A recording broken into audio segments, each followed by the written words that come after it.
የሆነች ወፍ ነበረችና ገና ህፃን ልጅ እያለች እናትየዋ ነበረች ትልም የሆነ የሚበላ ነገር ይዛ ስትመጣ ህፃኗ ልጅ ነው የምትለው ወፏ ያመጣችው ምግብ ባፏ ተከታለች። እስከምትጠነክር እንደዚህ ነበር ወፏ ለልጇም እያደረገች የምትመግበውና ወፏ ካደገች በኋላ ምን ታደርጋለች? ራሷ ለማደን ለምግቧን ለመፈለግ ትወጣና የሚሄዱ ትላትሎችን አትላለች። አይቶ አፏን ከፍታ እንትን ለማለት ማለት ነው። እሷ ምንድነው ያኔ በልጅነቷ የሆነ ነገር ስትል ነው አፏ ውስጥ የሆነ ነገር የሚገባው። አሁንም እየሄደች ራሷ አንስታ እንደመብላት ይልቅ ትላለች።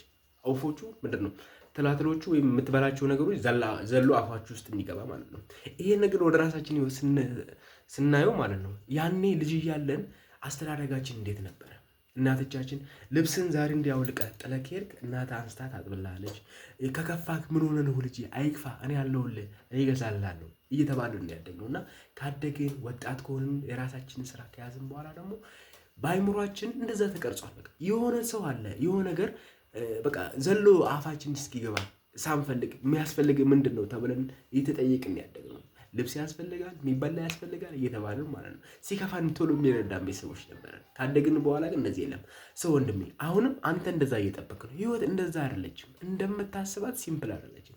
ራስህ ጀግና ሆነህ ጠዋት ተነስተህ ጸልየህ ስፓርቱን ሰርተህ ገላን ታጥበህ ራስን ወደህ ራስን የምትወደው ነው ራስህ ክሬት ካላረከው ብሮ ኢትስ ጌም ኦቨር።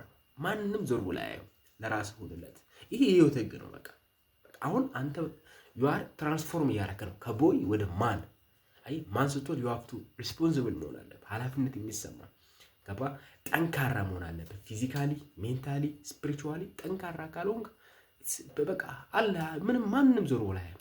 ገባ አይደል? ያ ፔሪድ አልፏል። በቃ ያ ልጅ ስለሆነ በየመንገዱ የማን ልጅ ነው እየተባልክ ሰዎች ሰፖርት ያደርጉሃል፣ መንገድ ያሻግሩሃል፣ ይደግፉሃል፣ ካለቀስክ ያባብሉሃል፣ ራበኝ ስትል ያጎርሱሃል። ካደግክ በኋላ ጎረምሳ ስትሆን ስትል ሰዎች ሁሉ እያመጡ የሚያጎርስ ይመስላል። የለም አሁን የለም። ላይፍ ላይ ቢዝነስ ማሰካት ካሰብክ አንተ ነህ። ስለዛ ቢዝነስ መጨነቅ ያለብን ማውጣት ማውረድና መስራት ያለብን ያ ፕሬ እናትዬ አንቺም እንደዛው። እሺ ፒስ አውት። ይሄን ማስተላለፍ ነበር ዛሬ ጠዋት ብቅ ያልኩላችሁ። አይ ላቭ ሶ ማች ሰፕ አይላላባ